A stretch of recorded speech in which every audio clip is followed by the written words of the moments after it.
प्रणाम सभी को। आइए आज गीता की अध्याय 18 और श्लोक 57 से शुरू करते हैं। संबंध है। पूर्व श्लोक में अपना सामान्य विधान मतलब नियम बताकर अब भगवान आगे के श्लोक में अर्जुन के लिए विशेष रूप से आज्ञा देते हैं। चेतसा सर्वकर्माणि मयि संन्यस्य मत्परः बुद्धि योग मुपाश्रित्य मचित्त सतंत भव। चित्त से संपूर्ण कर्म मुझ में अर्पण करके मेरे परायण होकर तथा समता का आश्रय लेकर निरंतर मुझ में चित्त वाला हो जा। व्याख्या। इस श्लोक में भगवान ने 4 बातें बताई हैं। 1. चेतसा सर्वकर्माणि मयि संन्यस्य, संपूर्ण कर्मों को चित्त से मेरे अर्पण कर दे। मत पर, स्वयं को मेरे अर्पित कर दे। बुद्धि योग मुपाश्रित्य, समता का आश्रय लेकर संसार से संबंध विच्छेद कर ले। मचित्त सतंत भव, निरंतर मेरे में चित्त वाला हो जा, अर्थात मेरे साथ अटल संबंध कर ले। चेतसा सर्वकर्माणि मयि संन्यस्य, चित्त से कर्मों को अर्पित करने का तात्पर्य है कि मनुष्य चित्त से यह दृढ़ता से मान ले कि मन बुद्धि इंद्रियां शरीर आदि और संसार के व्यक्ति पदार्थ घटना परिस्थिति आदि सब भगवान के ही हैं। भगवान ही इन सब के मालिक हैं। इनमें से कोई भी चीज किसी की व्यक्तिगत नहीं है। केवल इन वस्तुओं का सदुपयोग करने के लिए ही भगवान ने व्यक्तिगत अधिकार दिया है। इस दिए हुए अधिकार को भी भगवान के अर्पण कर देना है। शरीर इंद्रियां मन आदि से जो कुछ शास्त्र विहित सांसारिक या पारमार्थिक क्रियाएं होती हैं वे सब भगवान की मर्जी से होती है। मनुष्य तो केवल अहंकार के कारण उनको अपनी मान लेता है। उन क्रियाओं में जो अपनापन है उसे भी भगवान के अर्पण कर देना है, क्योंकि वह अपनापन केवल मूर्खता से माना हुआ है, वास्तव में है नहीं। इसीलिए उनमें अपनेपन का भाव बिल्कुल उठा देना चाहिए और उन सब पर भगवान की मुहर लगा देनी चाहिए। मत पर, भगवान ही मेरे परम आश्रय हैं। उनके सिवाय मेरा कुछ नहीं है। मेरे को करना भी कुछ नहीं है, पाना भी कुछ नहीं है, किसी से लेना भी कुछ नहीं है। अर्थात देश काल वस्तु व्यक्ति घटना परिस्थिति आदि से मेरा कृष्ण मात्र भी कोई प्रयोजन नहीं है। ऐसा अनन्य भाव हो जाना ही भगवान के परायण होना है। एक बात खास ध्यान देने की है कि रुपए पैसे कुटुंब शरीर आदि को मनुष्य अपना मानते हैं और मन में यह समझते हैं कि हम इनके मालिक बन गए हैं, हमारा इन पर अधिपत्य है, परंतु वास्तव में ये बात बिल्कुल झूठी है, कोरा वहम है और बड़ा भारी धोखा है। जो किसी चीज को अपनी मान लेता है वह उस चीज का गुलाम बन जाता है और वह चीज उसका मालिक बन जाती है। फिर उस चीज के बिना वह रह नहीं सकता। अतः जिन चीजों को मनुष्य अपनी मान लेता है वे सब उस पर चढ़ जाती हैं और वह तुच्छ हो जाता है।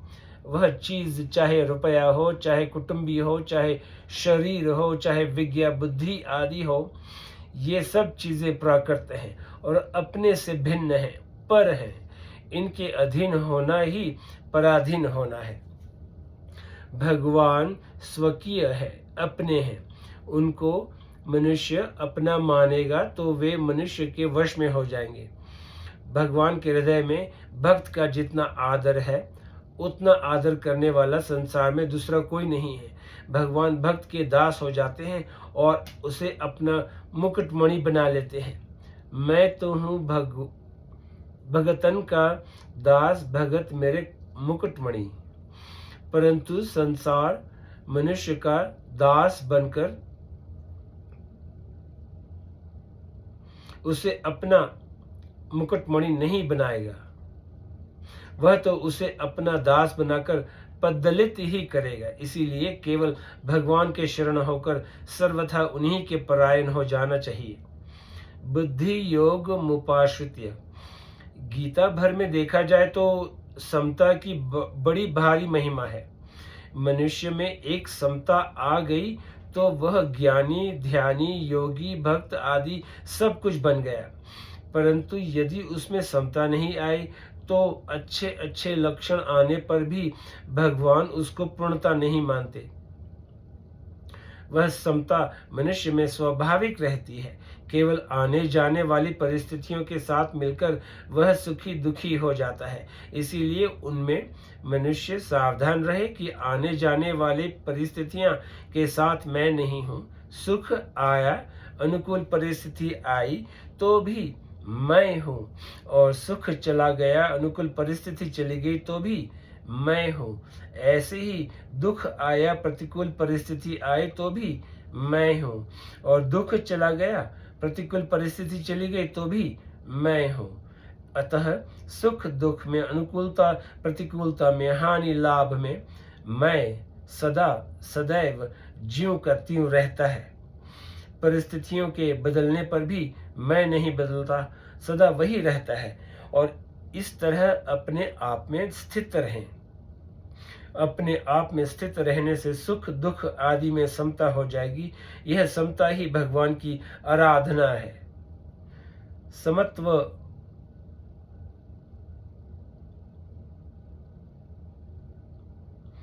समत्व मराधन समत्व मराधन मच्युतस्य विष्णु पुराण। इसीलिए यह भगवान बुद्धि योग अर्थात समता का आश्रय लेने के लिए कहते हैं। मच्चित स्वतंत्र भव, जो अपने को सर्वथा भगवान के समर्पित कर देता है, उसका चित्त भी सर्वथा भगवान के चरणों में समर्पित हो जाता है। फिर उस पर भगवान का जो स्वतः स्वाभाविक अधिकार है वह प्रकट हो जाता है, और उसके चित्त में स्वयं भगवान आकर विराजमान हो जाते हैं। यही मचित्त होना है। मचित पद के साथ सततम पद देने का अर्थ है कि निरंतर मेरे में चित्त वाला हो जा। भगवान का निरंतर चिंतन तभी होगा जब मैं भगवान का हूँ। इस प्रकार अहंता भगवान में लग जाएगी। अहंता भगवान में लग जाने पर चित्त स्वतः स्वाभाविक भगवान में लग जाता है।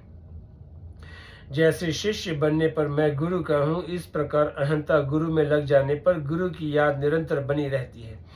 गुरु का संबंध अहंता में बैठ जाने के कारण इस संबंधी याद आए तो भी याद है, और याद ना आए तो भी याद है, क्योंकि स्वयं निरंतर रहता है। इसमें भी देखा जाए तो गुरु के साथ उसने खुद संबंध जोड़ा है, परंतु भगवान के साथ इस जीव का स्वतः सिद्ध नित्य संबंध है। केवल संसार के साथ संबंध जोड़ने से ही नित्य संबंध की विस्मृति हुई है। उस विस्मृति को मिटाने के लिए भगवान कहते हैं कि निरंतर मेरे में चित्त वाला हो जा। साधक कोई भी सांसारिक काम धंधा करे तो उसमें यह एक सावधानी रखे कि अपने चित्त को उस काम धंधे में द्रवित न होने दे। चित्त को संसार के साथ घुलने मिलने न दे, अर्थात तदाकार न होने दे, प्रत्युत उसमें अपने चित्त को कठोर रखें। परंतु भगवनाम का जप, कीर्तन, भगवत कथा, भगवत चिंतन आदि भगवत संबंधी कार्यों में चित्त को द्रवित करता रहे, तल्लीन करता रहे, और उस रस में चित्त को निरंतरांतर करता रहे। काठिन्य विषय कुर्याद द्रवतम भगवत पदे उपाये शास्त्र निर्दिष्टैर्नु क्षणम तो बुद्ध।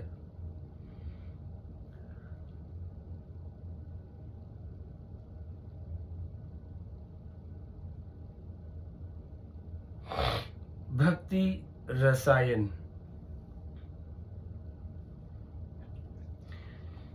इस प्रकार करते रहने से साधक बहुत जल्दी भगवान में चित्त वाला हो जाएगा। प्रेम संबंधी विशेष बात, चित्त से सब कर्म भगवान के अर्पण करने से संसार से नित्य वियोग हो जाता है, और भगवान के परायण होने से नित्य योग प्रेम हो जाता है। वास्तव में संसार के साथ कभी संयोग हो नहीं सकता, उसका तो नित्य ही वियोग रहता है। जैसे मन में किसी वस्तु का चिंतन होता है तो वह उस वस्तु का माना हुआ संयोग है, जिससे उस वस्तु के न मिलने का दुख होता है। जब वस्तु बाहर से मिल जाती है तब उस वस्तु का भीतर से वियोग हो जाता है, जिससे सुख होता है। ऐसे ही किसी कारण से बाहर से वस्तु चली जाए, नष्ट हो जाए, तो मन से उस वस्तु का संयोग होने पर दुख होता है, और विवेक विचार के द्वारा यह वस्तु हमारी थी ही नहीं, हमारी हो सकती ही नहीं, इस प्रकार वस्तु को मन से निकाल देने पर सुख होता है। तात्पर्य यह है कि भीतर से संयोग माना तो बाहर से वियोग है, और बाहर से संयोग माना तो भीतर से वियोग है। अतः वास्तव में संसार के साथ नित्य वियोग ही रहता है। मनुष्य केवल भूल से संसार के साथ संयोग मान लेता है।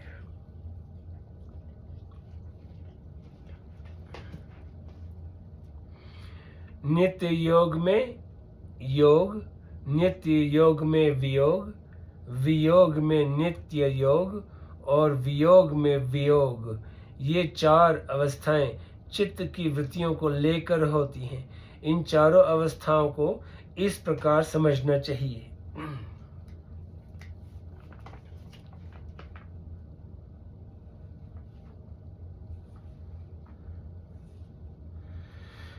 नित्य योग में योग, नित्य योग में वियोग, वियोग में नित्य योग, और वियोग में वियोग। जैसे श्री राधा और श्री कृष्ण का परस्पर मिलन होता है तो यह नित्य योग में योग है। मिलन होने पर भी श्री जी में ऐसा भाव आ जाता है कि प्रियतम कहीं चले गए हैं, और वे एकदम कह उठती हैं कि प्यारे तुम कहाँ चले गए। तो यह नित्य योग में वियोग है। श्याम सुंदर सामने नहीं है, पर मन से उन्हीं का गाढ़ चिंतन हो रहा है, और वे मन से प्रत्यक्ष मिलते हुए दिख रहे हैं, तो यह वियोग में नित्य योग है। श्याम सुंदर थोड़े समय के लिए सामने नहीं आए, पर मन में ऐसा भाव है कि बहुत समय बीत गया, श्याम सुंदर मिले नहीं, क्या करूं, कहाँ जाऊं, श्याम सुंदर कैसे मिले, तो यह वियोग में वियोग है। वास्तव में इन चारों अवस्थाओं में भगवान के साथ नित्य योग ज्यों का त्यों बना रहता है। वियोग कभी होता ही नहीं, हो सकता ही नहीं, और होने की संभावना भी नहीं।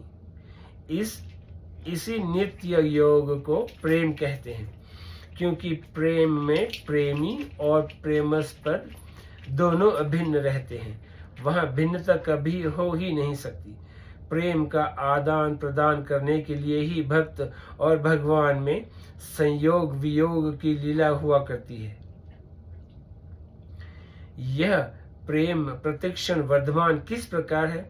जब प्रेमी और प्रेमास्पद परस्पर मिलते हैं तब प्रियतम पहले चले गए थे, उनसे वियोग हो गया था, अब कहीं ये फिर न चले जाएं, इस भाव के कारण प्रेमास्पद के मिलने में तृप्ति नहीं होती, संतोष नहीं होता। वे चले जाएंगे, इस बात को लेकर मन ज्यादा खींचता है। इसीलिए इस प्रेम को प्रतिक्षण वर्धमान बताया है।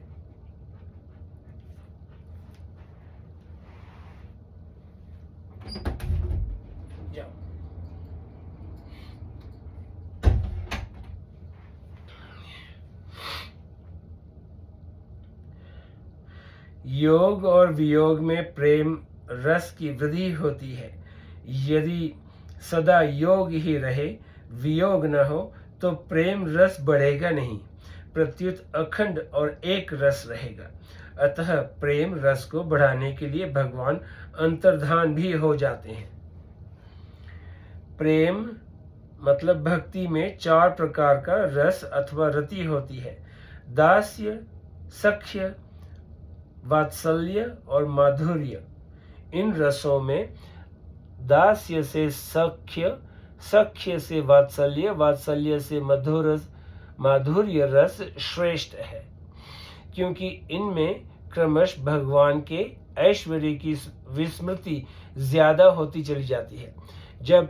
परंतु जब इन चारों में से कोई एक भी रस पूर्णता में पहुंच जाता है, तब उसमें दूसरे रसों की कमी नहीं रहती, अर्थात उसमें सभी रस आ जाते हैं। जैसे दास्य रस पूर्णता में पहुंच जाता है तो उसमें साख्य, वात्सल्य और माधुर्य तीनों रस आ जाते हैं। यही बात अन्य रसों के विषय में भी समझनी चाहिए। कारण यह है कि भगवान पूर्ण है, उनका प्रेम भी पूर्ण है, और परमात्मा का अंश होने से जीव स्वयं भी पूर्ण है।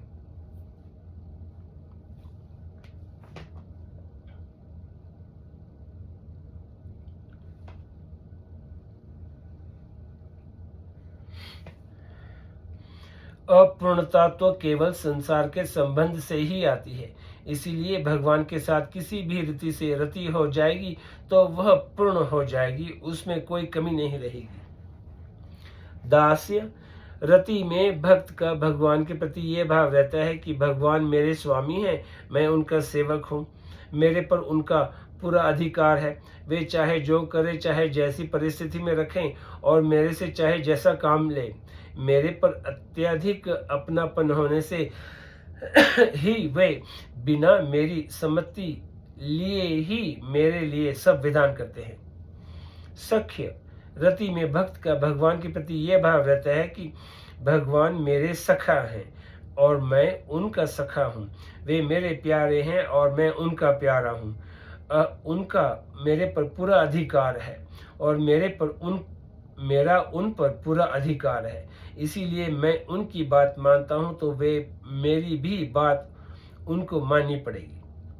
वात्सल्य रति में भक्त का अपने में स्वामी भाव रहता है कि मैं भगवान की माता हूँ या उनका पिता हूँ अथवा उनका गुरु हूँ, तो वह तो हमारा बच्चा है अथवा शिष्य है, इसीलिए उसका पालन पोषण करना है, उसकी निगरानी भी रखनी है कि कहीं वो अपना नुकसान न कर ले। जैसे नंद बाबा और यशोदा मैया कन्हैया का ख्याल रखते हैं, और कन्हैया वन में जाता है तो उसकी निगरानी रखने के लिए दाऊ जी को साथ में भेजते हैं।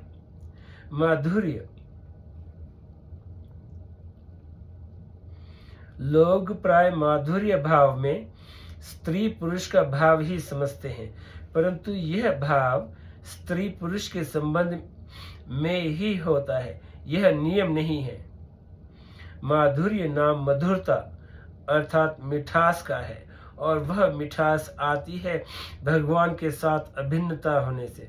वह अभिन्नता जितनी अधिक होगी, मधुरता भी उतनी ही अधिक होगी। अतः दास्य, सख्य और वात्सल्य भाव में से किसी भी भाव में पूर्णता होने पर उसमें मधुरता कम नहीं रहेगी। भक्ति के सभी भावों में माधुर्य भाव रहता है। अभेद और अभिन्नता में भेद है। जिसमें केवल एक तत्व ही रह जाए, द्वैत भाव सर्वथा समाप्त हो जाए, उसका नाम अभेद है। और दो होते हुए भी एक रहने का नाम अभिन्नता है। जैसे दो मित्रों में भीतर से घनिष्ठता होने से अभिन्नता रहती है। अभिन्नता जितनी गाढ़ होती है उतना ही माधुर्य रस प्रकट होता है। इसी को प्रेम रस कहते हैं। भगवान भी इस प्रेम रस के लोभी हैं। इस प्रेम रस का आस्वादन करने के लिए ही भगवान एक से अनेक रूपों में हो जाते हैं। एकाकी न रमते बृहदारणायक सदैशत बहु सया प्रजा ये यति शांत योग्य। माधुर्य रति में भक्त को भगवान के ऐश्वर्य की विशेष स्मृति रहती है। अतः इस रति में भक्त भगवान के साथ अपनी अभिन्नता मानता है। अभिन्नता मानने से उनके लिए सुखदायी सामग्री जुटानी है, उन्हें सुख आराम पहुंचाना है, उनको किसी तरह की कोई तकलीफ न हो, ऐसा भाव बना रहता है। प्रेम रस अलौकिक है, चिन्मय है। इसका आस्वादन करने के लिए केवल भगवान ही हैं। प्रेम में प्रेमी और प्रेमास्पद दोनों ही चिन्मय तत्व होते हैं। कभी प्रेमी प्रेमास्पद बन जाता है और कभी प्रेमास्पद प्रेमी हो जाता है। अतः एक चिन्मय तत्व ही प्रेम का आस्वादन करने के लिए दो रूपों में हो जाता है। प्रेम के तत्व को न समझने के कारण कुछ लोग सांसारिक काम को ही प्रेम कह देते हैं। उनका यह कहना बिल्कुल गलत है, क्योंकि काम तो 84 लाख योनियों के संपूर्ण जीवों में रहता है, और उन जीवों में भी जो भूत प्रेत पिशाच होते हैं उनमें काम अत्यधिक होता है, मतलब सुख भोग की इच्छा। परंतु प्रेम के अधिकारी जीवन मुक्त महापुरुष ही होते हैं। काम में लेने की भावना होती है और प्रेम में देने की भावना होती है। काम में अपनी इंद्रियों को तृप्त करने, उनसे सुख भोगने का भाव रहता है, और प्रेम में अपने प्रेमास्पद को सुख पहुंचाने तथा सेवा परायण रहने का भाव रहता है। काम केवल शरीर को लेकर ही होता है, और प्रेम स्थूल दृष्टि से शरीर में दिखते हुए भी वास्तव में चिन्मय तत्व से ही होता है।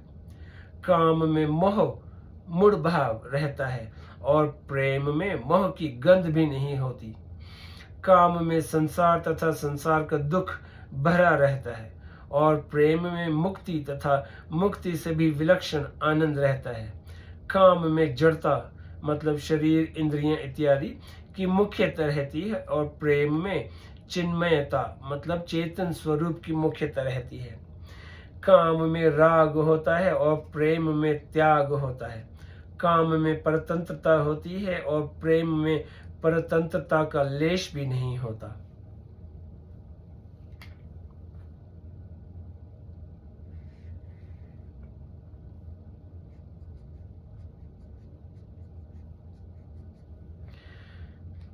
अर्थात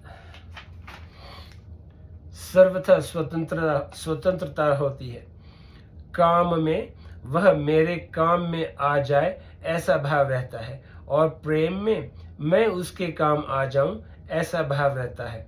काम में कामी भोग्य वस्तु का गुलाम बन जाता है, और प्रेम में स्वयं भगवान प्रेमी के गुलाम बन जाते हैं।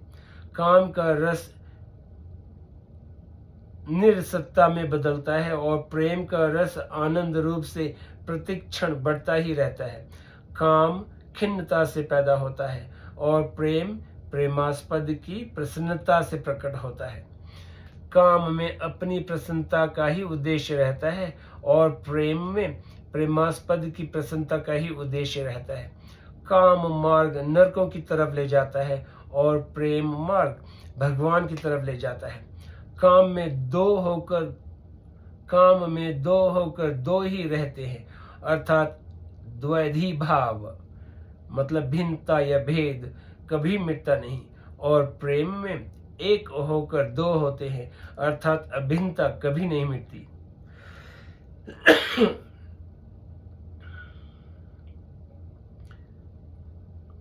द्वैत मोहाय बोधात प्रागजते बोधे मनुष्य भक्त्यर्थ कलिपंत द्वैत दपि सुंदरम। पारमार्थिक काम द्वैत भजन हेतवे तादृशी यदि भक्ति स्यात् सा तु मुक्तिशतधिका बोधसार। बोध से पहले का द्वैत मोह में डाल सकता है, परंतु बोध हो जाने पर भक्ति के लिए बुद्धि से कल्पित द्वैत अद्वैत से भी अधिक सुंदर होता है। वास्तविक तत्व तो अद्वैत ही है, पर भजन के लिए द्वैत है। ऐसी यदि भक्ति है तो वह भक्ति मुक्ति से भी 100 गुना श्रेष्ठ है। ये श्लोक यहीं पे समाप्त हुआ। अब फिर अगली बार श्लोक 58 से शुरू करेंगे। आपका बहुत बहुत शुक्रिया। नमस्ते।